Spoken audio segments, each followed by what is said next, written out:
Hi, I'm John Maxwell. When the top companies in the world are looking for trainers, speakers, and coaches, there's one name that stands above the rest, and that's Maxwell Leadership. Our certified team members have gotten proven results for companies all over the globe, and our reputation, I'm proud to say, is second to none. Some of our members have risen to the top of their profession, including the one you're going to meet today. I proudly introduce you to my friend Bob Fabian Zinka. Welcome to the Leadership and Success Podcast with your host, Coach BZ, where we help you lead with purpose and succeed with impact. If you're ready to grow into the kind of leader others want to follow, this podcast is for you. If you're determined to elevate your success and leave a lasting legacy, this podcast is for you. As my mentor, Dr. John C. Maxwell reminds us, everything rises and falls on leadership. Our goal is simple: to inspire you, challenge you, and equip you with insights that can transform the trajectory of your leadership journey. Welcome aboard to another episode of the Leadership and Success Podcast with Coach BZ.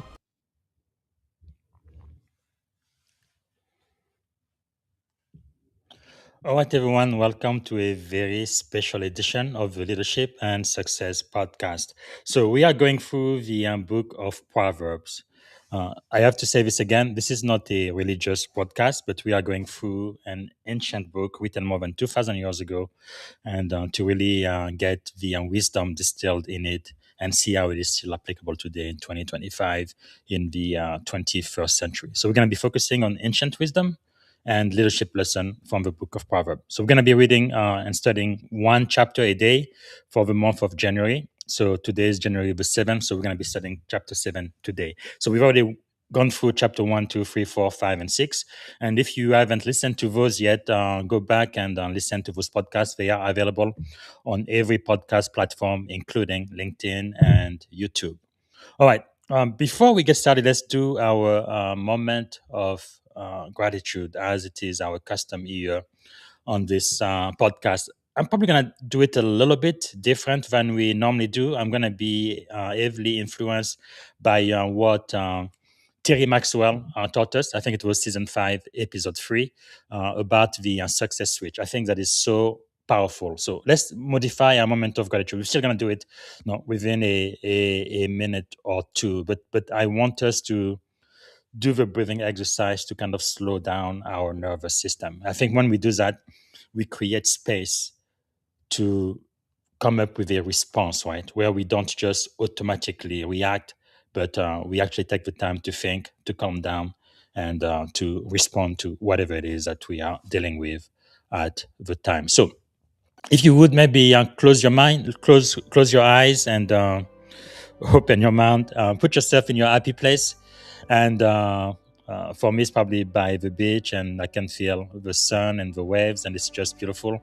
And I just feel complete and so grateful. Kind of be aware, no, that's the A for ABC switch. Be aware of whatever emotion comes to the top, and you can type it in the comment afterward if you want. How are you feeling? For me, like right now, I really feel calm. And take a deep breath. And what that does, it really slows down your nervous system. You may want to do it 2 or 3 more times. And now, how do you feel? For me, I'm feeling really centered. I feel shalom, right? Peace, nothing missing, nothing broken. And from this position, what am I grateful for? I think I am really grateful for the ability of mankind to be kind, right? The power of the human spirit to really make a dent in the universe and be kind to one's neighbor. I think human beings, we are quite powerful. It is really amazing what we can accomplish. I know we do have the ability to be evil too. For example, in my country, in the US, no, we did slavery, and we did genocide of the Native American. That's pure evil. But beyond that, we've also done a lot of good. And my prayer And what I'm grateful for right now is that as a nation, but also as a member of the human race, that we really learn to be kind to one another, to do things that are going to make our world a much better place than it was yesterday. Thinking about our children, our children's children, and the great grandchildren that we may never see, because we really have only one Earth, one planet where we can live. But anyway, I am really grateful for the ability of the human spirit to be kind and to be generous. And I think we need more and more of that in 2026. All right, so let us know what you are grateful for. Let me know where you are joining us from, what city, what state. And also, if you have a question for me, type it in the comment. So I'm going to go through my highlight of the book of Proverbs, chapter 7 today, but I'd like to hear from you as well. So whatever verses I don't highlight and you want to share what you got out of it and how you're going to be able to apply it today, 2,000 years later, let us know. And whatever I share with you too, if you have any thoughts, feedback on that, I'd like to hear that also. All right. To get started, I'm gonna use Ron Carpenter AI. I interview Ron Carpenter AI for season 4, episode 15, if you remember. So Ron Carpenter AI has a lot to say about the book of Proverbs. So I'm gonna have Ron Carpenter AI do the introduction of the book. Hi, this is Pastor Ron Carpenter. I help. This is Pastor Ron of Wisdom. It's calling folks out of foolishness and into the book sets up the whole theme. Wisdom, not just abstract stupid mistakes. It's like your spiritual GPS dropping you off at the crossroads where every choice makes a difference. All right, listen to me now. The book of Proverbs is like God's wisdom manual. It's not just for show, it's for living. It's packed with straight talk. Right, make good decisions and walk away from foolishness.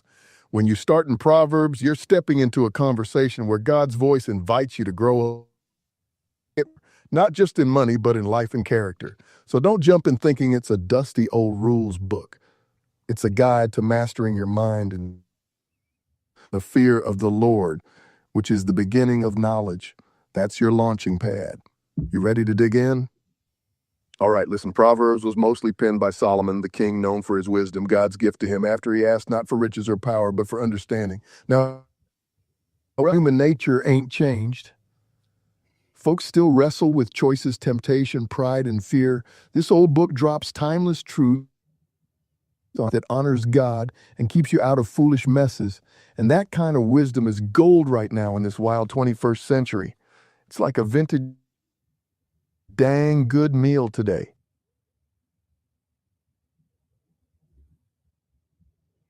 All right, so that is what Ron Carpenter AI thinks about the book of Proverbs. This is why this book is still relevant today, more than 2,000 years after it was written. So it is wisdom for the ages, right? It is universal and it applies no matter who you are, no matter where you live, no matter your industry. If you put this principle into practice, I believe you are going to see a positive change in your life and your environment. Okay, so now I'm going to go back and we're going to review what we talked about for chapter 1, 2, 3, 4, 5, and 6, which was yesterday. So I'm going to let Ron Carpenter AI go through the review process for us for the first 6 chapter. Here we go. Hi, this is Pastor Ron Carpenter. How can I help? All right, listen closely. Proverbs chapter 1 is all about the beginning of wisdom, and that start is the fear of the Lord. It's about getting wisdom, getting instruction, the spirit of wisdom and revelation so you can see life clearly and make choices that don't mess you up. The whole thing points to the fact that wisdom isn't just a heart posture, a way of living that sets you apart. That's the big idea right there. Chapter 2 picks up from that foundation in chapter 1 and digs into why wisdom is like your best friend, your protector. It shows how wisdom saves you from the fools and the You see, it's about hearing God's voice early, before trouble hits, so you can live long, peaceful days. The fear of the Lord keeps you safe and gives avoid all kinds of foolishness. That's the big deal there. All right, chapter 3 is like wisdom's personal invitation. It tells us to trust the Lord with all our heart and not our own Come on, that's powerful. When you do that, he'll make your path straight, guiding you through life with success and peace. It's about leaning in, not just knowing God's favor daily. That's a dang good life lesson right there. All right, chapter 4 is like the pep talk from your wise, loving dad, telling you to grab hold of wisdom and never about guarding your heart, because everything you do flows from it, and you got to stay clear of folly that leads to destruction. It's a strong companion and your priority, period. That's the heart of it. All right, chapter 5 is a warning about the dangers of temptation, especially the seductive traps that can wreck your life and your future. It's got about staying faithful and wise, not falling for foolish shortcuts or lies that seem sweet and bitter. The message is your eyes locked on what's righteous and don't let yourself get fooled. That's the big point right there. All right, Proverbs chapter 6 is packed with tough love. It warns about foolish promises, laziness, and how God hates those who live among brothers. But the star of the show is that little ant. Man, that ant shows us what diligence and foresight look like, working steady and preparing ahead. That's the kind of wisdom God wants us to get, practical, real, and hard-earned. All right, chapter 7 is like this desperate shout from wisdom warning you about getting caught up in temptation, especially that sneaky kind that looks good but wrecks. Wisdom screaming for you to wake up, guard your heart, and choose the right way before it's too late. That's the big idea right there. All right. So that was the review from chapter 1 through chapter 6, and then he gave his overview for chapter 7. So just a quick reminder. So I'm not going to go through all of that again, but for chapter 6, I'm just going to remind you of the 7 lesson we went through yesterday. Lesson number 1 was guard your authority and commitment from verses 1 through 5. Right? Don't co-sign what you cannot control. Leaders compromise authority when they take on obligation driven by emotion, pressure, or misplaced loyalty. So, co-signing financially or reputationally creates unseen chains that limit decision making and freedom of action. So, that was lesson number 1. Lesson number 2 yesterday, we talked about discipline beats talent, verses 6, 7, and 8. Right? Learn from the ant. The ant model proactive leadership, no micromanagement, no applause, no delay. High performing leaders don't wait for urgency. They prepare during calm season. Lesson number 3, complacency is a leadership choice. Verses 9, 10, and 11. Drift is optional. So leadership erosion happens slowly through delay, comfort, and excuses. But the greatest threat is not failure, but drift. Again, you can get all of those in detail if you listen to the podcast yesterday. So just a quick review. So lesson number 4 was character failure is a leadership failure. Verses 12 through 15. So integrity is non-negotiable. So manipulation, deception, and hidden agenda, they will destroy trust faster than incompetence. Leaders who operate with divided hearts fracture teams. All right, lesson number 5, know what destroys trust. The 7 leadership killers. So it's pride, deception, injustice, and discord are not personality quirks, but they truly are leadership disqualifier. Do not put in position of leadership people who are full of pride, deceptive, injustice, hatred, and who cause discord among the brethren within your organization, toxic people. All right, so teams fracture when leaders tolerate this behavior. Lesson number 6, accountability is a gift, verses 20 through 23. So wisdom requires guardrails. Healthy leaders welcome instruction, correction, and boundaries. It's not like you don't have to have fun, but you need to have fun within the guardrails that are going to really protect you, right? Allow you to have a life that is abundant, but also long lasting, right? Maximize opportunities for growth and for success and minimize anything that you do not want that is going to negatively impact you, or even worse, your legacy, the people after you. So accountability doesn't limit leadership, but it really does protect it. All right, the final lesson yesterday was lesson 7. Private compromise has public consequences, verses 24 through 35. So integrity is always, always on display. If you don't get anything out of Proverbs 6, I think that's the lesson. You are always on display as a leader. So moral failure destroys credibility, it destroys trust, it destroys legacy, and no amount of success will compensate for compromised character.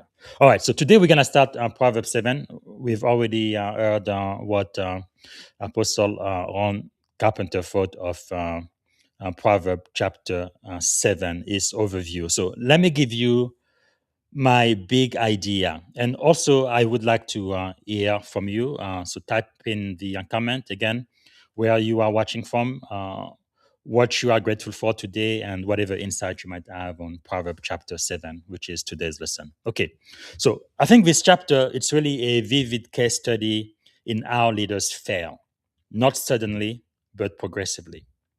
Yesterday, I gave the image right of the frog into boiling water. If you put a frog in boiling water, it's gonna jump out right away. But if you put it into room temperature water, the frog will be comfortable. And then as you turn on the oven and have the temperature increase slowly and progressively, going from 0 to 1 degree, not much of a difference. From 1 to 2, not much of a difference. So the frog is going to get used to it, and before it knows it, it's going to be completely boiled. And that's really what happens with leadership. It's a progressive thing. It doesn't happen overnight, right? It takes time. All right, so it contrasts internalized wisdom with unguarded impulses, right? This chapter, showing that temptation often masquerades as opportunity and confidence. So the chapter teaches that leadership integrity is preserved before the moment of pressure through discipline, foresight, and moral clarity. So because once desire overrides discernment, authority collapses from the inside out. All right, so that's why it says guard your heart above everything else, because out of your heart comes the issues of life. So the theme, guardrails before crossroad. So wise leaders, they don't rely on willpower alone. They build habits, boundaries, and counsel that guide decision long before risk appears. Again, one thing I really learned from the book of Proverbs, right? You don't want to rely on your willpower for anything. You may have willpower, but try not to use it, right? Just build your environment, build your surrounding, build an atmosphere around you that is going to make it easier for you to always do the right thing. Get rid of the temptation, right? If your problem, for example, is watching TV, maybe you need to cancel your cable, just as an example. If your problem is social media, maybe you need to remove all of your social media app from your phone. No, whatever is tempting you, you don't want to use willpower to go against it. You want to make it so that you are not going to be tempted, where there is no reason for you to use your willpower anyway, and it's going to kind of force you to do the right thing. Like one of my mentor, Darren Hardy, he wrote this book, The Compound Effect. He's actually pretty extreme. He doesn't allow phones when he has meetings, and actually when he goes to the office, he keeps his phone in his car. This way, he can't be tempted to go out of his building and go to the car to pick up his phone. So he doesn't have access to social media or any of that. Now he does use social media for his business, but it is all automated, and he has people who work for him that do it for him. But he doesn't spend 5, 6, 7, 8 hours a day on Facebook and LinkedIn and all of that. He has his own priorities that he really focuses on, and that's how he does it. Now, again, that might work for some people, but the idea is just get rid of the temptation, whatever the temptation is for you, whatever it is that is preventing you from doing what you believe you are called to do. You really need to go ahead and make sure that you do not give it an opportunity to distract your purpose and your focus. All right. So, lesson number 1. Wisdom must be internalized, not memorized. So that's going to be from verses 1, 2, and 3. Okay, wisdom must be internalized, not memorized. So let's go to verses 1 through 3.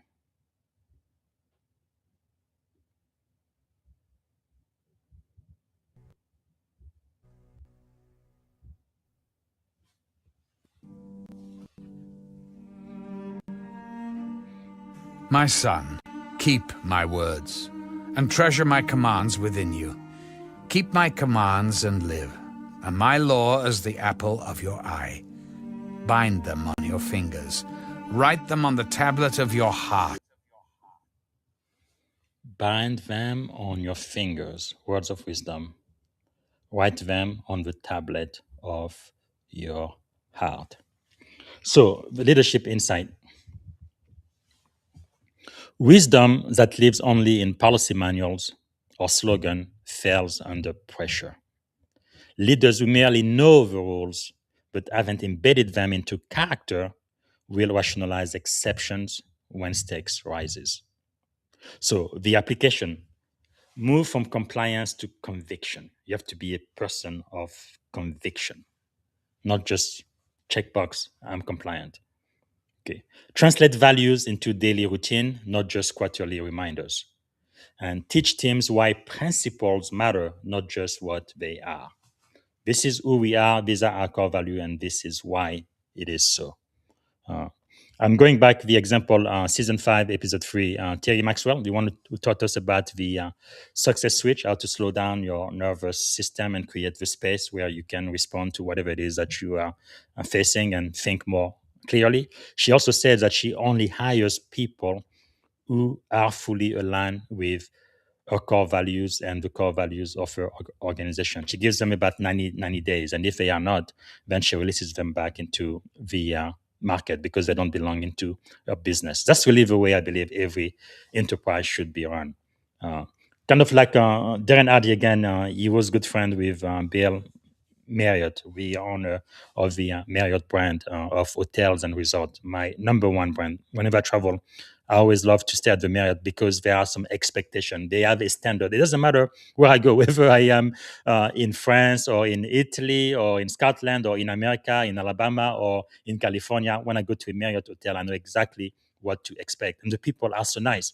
And Darren Hardy had asked Bill Marriott, why are your people so nice? No, from everybody who takes care of the groundskeeping and people at the reception, the cleaning lady, everybody is so kind and nice.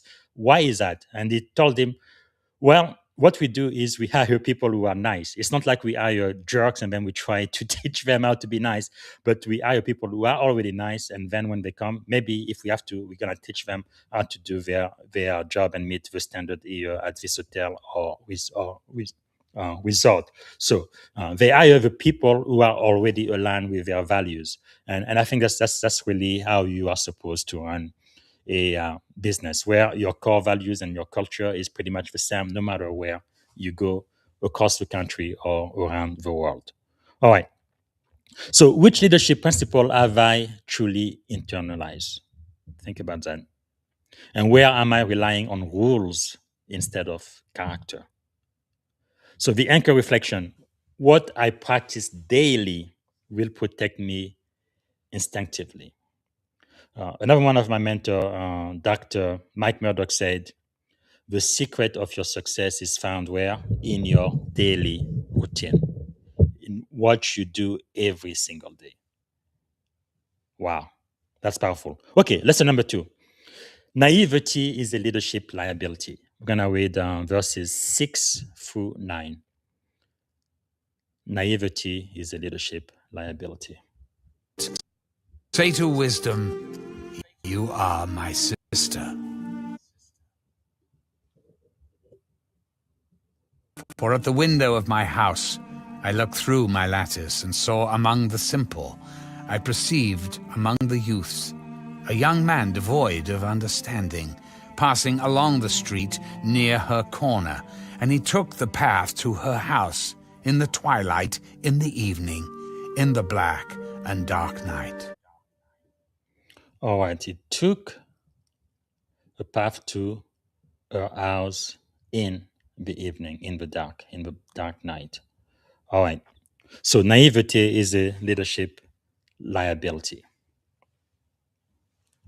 The simple leader lacks foresight, not intelligence. They are intelligent, but they just don't have foresight.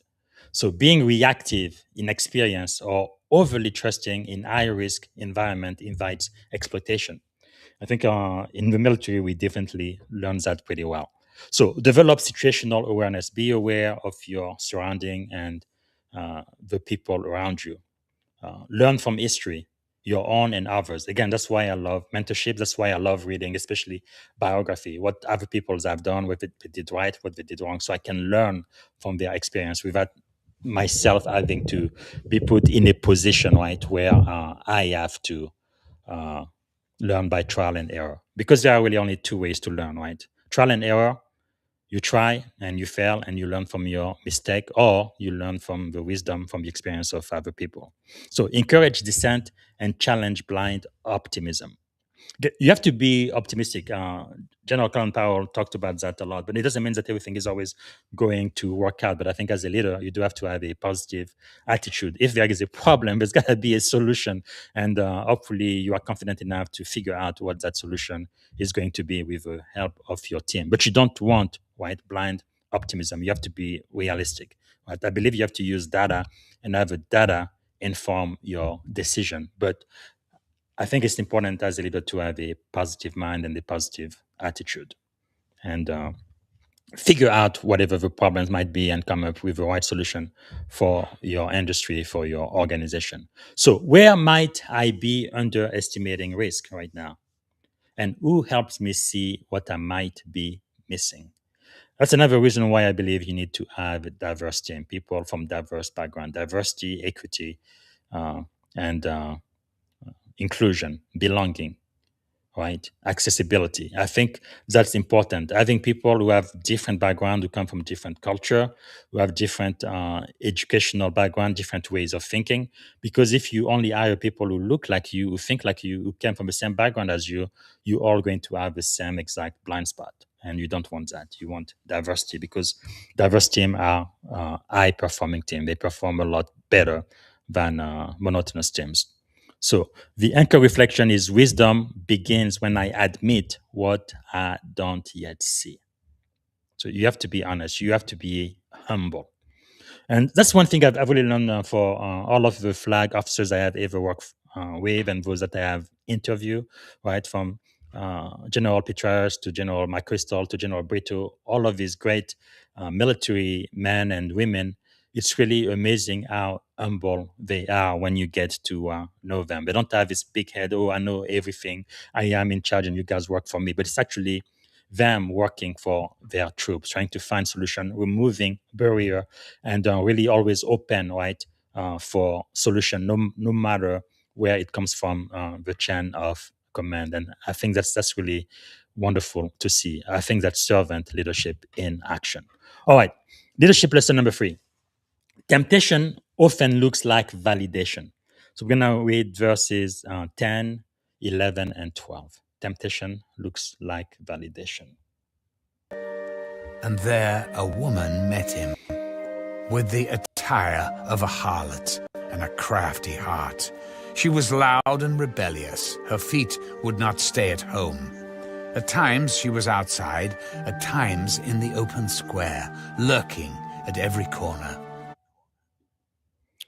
Well, sometimes temptation is going to lurk at every corner, and it looks like validation. So, flattery, secrecy, and attention are common tools of manipulation. So, leaders are most vulnerable when affirmation replaces accountability. All right. So, be cautious of praise that bypasses peers or processes. Build feedback loops that value truth over comfort. I think you really need to have a team as a leader, a team of people you can trust, people who can speak the truth to you, speak truth to power, tell you exactly what it is. And when I was a commanding officer, the people I really trusted to do that for me were my chief, the chief mess, especially my senior enlisted leader, the most senior enlisted person in my command, because that person, she really knew the white hats, she knew the junior enlisted folks and what they needed. And if I did anything that would make life difficult for them, I gave her full permission. Come to me. I don't care about rank. Just sit me down and tell me, sir, I believe you are mistaken, and this is why. Now, she was always very, very polite and nice, but she would tell me the truth. And I think everybody needs a truth teller, right? Because sometimes you are in a position of leadership and you are in charge of the mission of your organization and all of these people. Sometimes you may get the big head or just be mistaken. Maybe you just don't know, make a decision that doesn't make sense, and you need to have those people who can come to you and speak to you frankly and say, okay, sir, ma'am, I understand what you want us to do, but I think it's a mistake and this is why. And you as a leader, you really have to sit down and really listen and consider that, right? Because I think that's very, very important.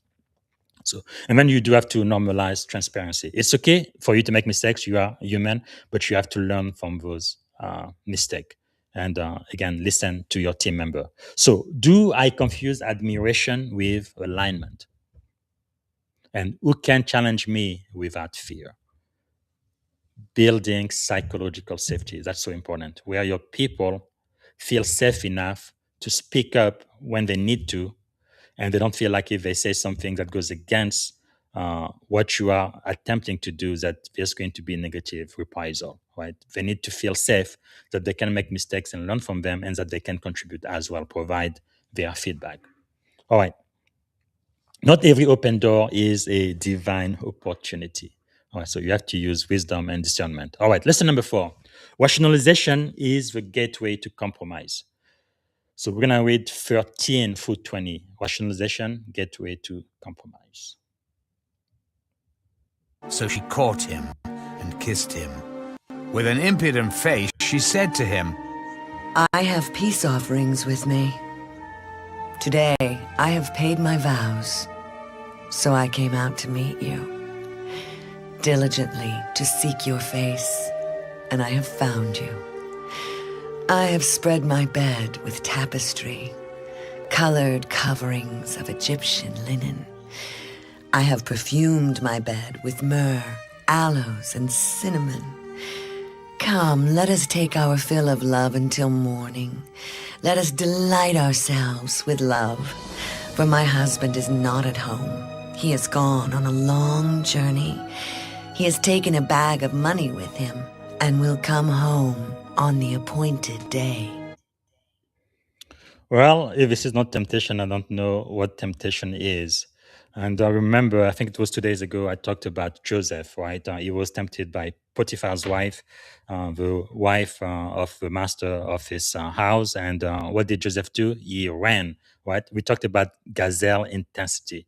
When you see temptation, don't be like, oh, I'm going to use my willpower. Oh, I'm going to be able to make it. Because you are human and you will fall. I can guarantee that. So you have to have those guardrails in place.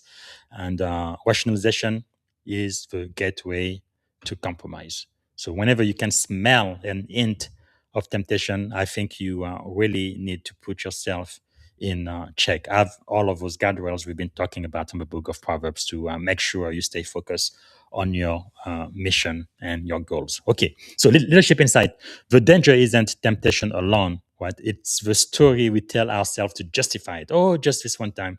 Oh, maybe that's not too bad. Oh, nobody is going to find out. That's where you really start getting in trouble. So compromise rarely begins with rebellion. It begins with permission. So application, pause when decision requires secrecy, examine motives before outcome, and teach teams to question convenient logic. Oh, it's so convenient. Let's just do it this one time. Well, is that aligned with your core values? Is that aligned with the mission of your organization? Like we have a test, the grammar test. Now, what would my grandmother think about what I am about to do? And another podcast I would like to recommend was the one, I believe it was season 7 with Commander William Spears. He is a warrior, submariner officer, but also a stoic philosopher. That was a great discussion we had just about morality, honor, and really the warrior ethos. I think that would be a good podcast for you to watch as well. All right, anchor reflection. If I must hide it, I should not lead it. Okay, because whatever is done in the darkness will eventually be brought to the light. All right, leadership lesson number 5. Momentum can mask misalignment. Momentum can mask misalignment. So 21 through 23. Let's go. Verses 21 through 23. With her enticing speech, she caused him to yield. With her flattering lips, she seduced him. Immediately he went after her as an ox goes to the slaughter, or as a fool to the correction of the stocks, till an arrow struck his liver. as a bird hastens to the snare. He did not know it would cost his life. Well, that is the thing, right? With temptation. In a moment of weakness, you do something and you don't even know that you are really signing your own death warrant. So, momentum can mask misalignment. So, confidence, speed, and momentum can look like success until consequences arrive. So, leaders often mistake movement for progress. Okay, how do you apply that? Slow down major decision, take the time to think. Again, I'm going back to what Terry Maxwell taught us, season 5, episode 3. Right? You have to create that space. You calm down your nervous system and you can make rational decision. Require ethical checkpoints, not just KPIs. Especially in Silicon Valley, we have so many KPIs, but ethical checkpoint ethics is very important. Again, I'm going to refer you back to season 4, episode 133, with my former Naval Postgraduate Naval War College professor, Dr. Casey Lucius. She taught us ethics and decision making in theater. Very, very important to practice that before you are under pressure. So reward restraint as much as result. So that's the application. All right. So am I moving fast to avoid reflection? Are you? And what's the long-term cost of this decision? Like I mentioned before from the book of Proverbs, that's really one master key I've learned from it. The ability to have a long-term perspective, not just today, not just right now, not just microwave, but tomorrow, next month, next year, 3 years from now, 5 years from now, what's going to be the consequence of my decision today? I think the longer your perspective, the better decision you are going to make. Is this really worth it? One night of passion, this one moment of vulnerability or weakness, how is that going to affect my life, my family, my future? So think about it. All right, the anchor reflection for lesson 5. Speed without wisdom will accelerate failure. Again, for those taking note, speed without wisdom will accelerate failure. All right, leadership lesson number 6. One leader's fall impacts many.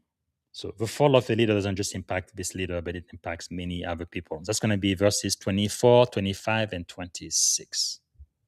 All right. Now, therefore, listen to me, my children. Pay attention to the words of my mouth. Do not let your heart turn aside to her ways. Do not stray into her paths, for she has cast down many wounded, and all who were slain by her were strong men. She has cast down many, many wounded, not just one, but many. All right. Leadership failure is rarely isolated. Teams, families, organizations, sometimes even countries, and mission absorb the blast rages of compromised integrity.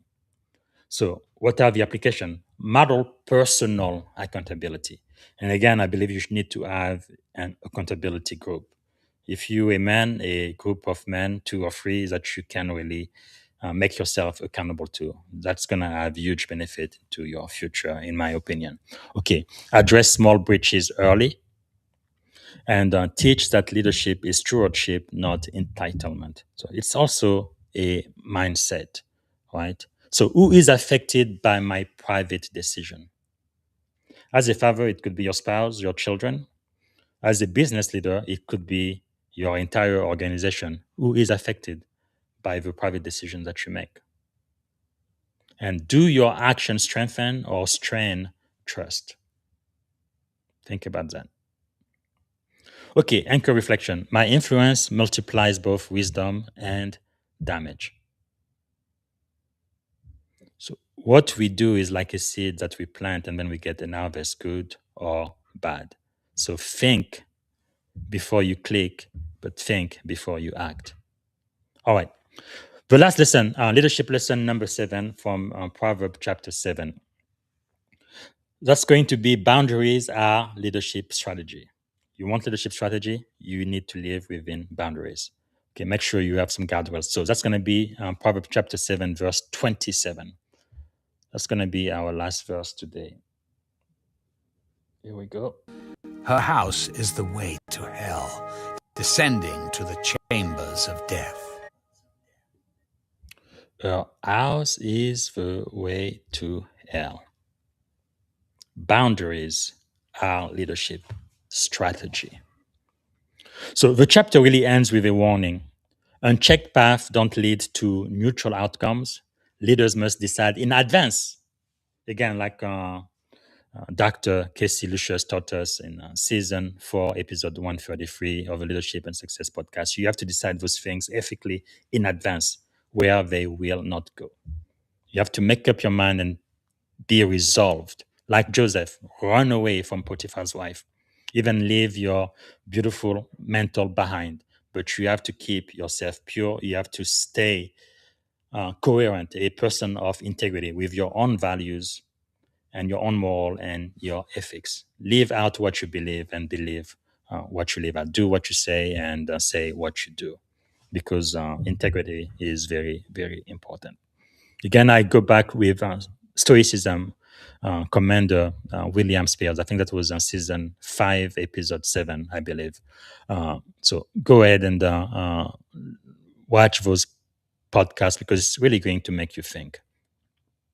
All right, so how do we apply this? Establish personal and professional guardrails. Put distance between yourself and known risk, and then normalize saying no as a leadership skill. Because if you say yes all the time, you're never going to be able to say yes to your own goals, your own priorities. So learn to say no. Say no to temptation. Say no to anything that doesn't look like it's your priority. It's what you need to focus your time and your energy on. And maybe you can just delegate, have somebody else do it. But getting in the habit of saying no, I think, is very, very important. Because I used to be a people's pleaser, and I think many people are like that. I don't want to hurt your feelings, so I will just go along and do it. No, you have to be clear. Let your yes be yes, let your no be no, and sometimes you have to say no, or just not today, right? All right. So, what boundaries protect my mission and character? What boundaries protect yours? And where do I need to create distance, not discipline? All right, the anchor reflection for the last lesson, and again, lesson 7, boundaries are leadership strategy. Strong leaders build fences before the storm arrives. Again, you have to do it before the storm arrives, because once you are in crisis, you will not be thinking about it. Kind of like in the Navy, right? And I think the entire military in the US, we train the way we fight. Training. This way, when you are actually in the fight, it's like muscle memory. Oh, I've been here before. I've done that before. I mean, it's just automatic uh, response because you've been training for a very long time for that possibility. All right. Strong leaders build fences before storms arrive. All right. My closing statement for Proverbs 7. So this chapter really leaves leader with a sober but empowering truth, right? Integrity is not protected in the moment of temptation. I think that's probably the greatest lesson from chapter 7, in my opinion. But integrity is protected in the discipline, boundary, and conviction established long before pressure arrives. And you have to do that daily. Every day you wake up, okay, today I'm going to be disciplined. Today I am going to live within those boundaries. Today I will live by my conviction, by my moral code, by my core value. You have to make that commitment every single day, because the day you don't make the commitment, it doesn't matter who you are and how much you have accomplished, you could literally lose it all. So that's important. So leadership does not fail loudly at first. It drifts quietly through neglected wisdom and unchecked confidence and rationalized compromise. So another book plug, season 4, I believe it was episode 2, my mentor, Chris Robinson, Executive VP for Maxwell Leadership, his best-selling book, From Drift to Drive. That's a great book to read. The High Achiever's Guide to Breaking the Chains of Complacency. Because sometimes even when you've achieved so much, you get to become a little bit complacent. Even with whatever your workout routine or whatever it might be. And sometimes you just have to be reminded, okay, let's not be complacent and let's get back to doing in our routine what's going to help us accomplish our goal and protect us as well. So, wise leaders choose vigilance over vanity, foresight over impulse, and character over convenience, knowing that the strength of their leadership is ultimately measured not by how boldly they lead in public, but by how faithfully they govern themselves in private. So that's the key. That's all I've got for you. So again, let me know where you are joining us from, what your insights are on any of the verses I didn't highlight, or even if you resonate with what I am saying and what your thoughts are. I would like to know that. Okay.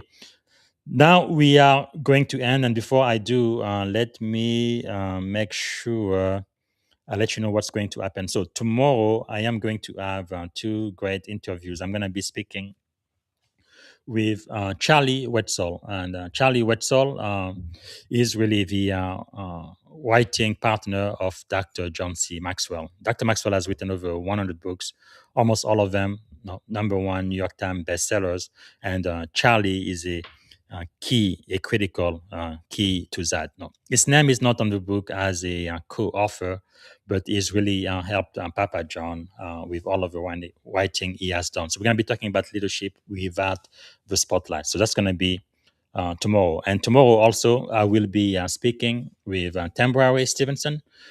She is a food justice visionary, cultural engineer, and scholar practitioner. We're going to be talking about leadership with nourishment. And she's the best-selling author of the Wanda Kids series, only available on our website and our organization, I Am Wanda. So that's going to be tomorrow. And then tomorrow as well, I will be speaking with one and only Dr. Ice Gibson. He's a Harvard Business School professor, but also a retired colonel in the U.S. Army. All right. We're going to be talking about going from cockpit to Harvard professor and how leaders are forged. You don't want to miss this. And right after him, I will be speaking to Anna Wheeler, U.S. Army veteran, former Black Hawk crew chief, cyber strategist, and a change agent. We're going to be talking from Black Hawk to boardroom, leadership under pressure. I really look forward to that. And then this Sunday, I'm going to be speaking to another cybersecurity expert. That's going to be Daya Ramesh, cybersecurity leader, founder, and operator. We're going to be talking about cybersecurity being existential. And then next week on Wednesday, I'm going to be speaking to another veteran, but also cybersecurity expert. She's a tech CEO, Commander Erica Dobbs, U.S. Navy, retired. Like me, she joined the Navy as a seaman recruit, E1, and she retired as a commander. Battle-tested servant leader, a tech CEO, and veteran entrepreneur. We're going to be talking from seaman recruit to Navy commander turned CEO. That's going to be a fascinating discussion. And on the same day, I will be speaking to somebody who doesn't need any introduction. That's Lisa Fenn. She's a mentoring architect. She's had at least one TEDx talk on mentorship. She's written 2 best-selling books, The Mentor's Guide, but also Breeding Differences for Better Mentoring. So that's going to be Wednesday next week. So I really look forward to all of this discussion, and then I will be back again tomorrow for our special edition. I don't know what time yet, but I am going to decide that right after this show. So tomorrow morning, we're going to go through Proverbs chapter 8. It's going to be January 8th. So we're going to go through Proverbs chapter 8. Again, not a religious podcast, but it's going to be really ancient wisdom mentoring from the book of Proverbs. So through Proverbs chapter 8, we're going to be seeking ancient wisdom and leadership lessons that are still applicable today in 2025 in the 21st century. All right, that's all I have for you. And thank you so much for watching. And I hope to see you first thing tomorrow morning with my friend, and he's also one of my mentor, Charlie Wetzel. And I can't hardly wait to do that. All right, see you tomorrow. Thank you for tuning in to the Leadership and Success Podcast with your host, Coach BZ. If today's episode added value to your leadership journey, be sure to subscribe, share, and join us again for more wisdom nuggets on how to lead better and achieve greater success. Remember, leadership is the most critical skill of our time. The world will always need leaders to inspire others, drive innovation, and execute meaningful strategy. So why not count yourself among the bold leaders shaping the 21st century? Until next time, stay inspired, stay committed, and keep leading with excellence.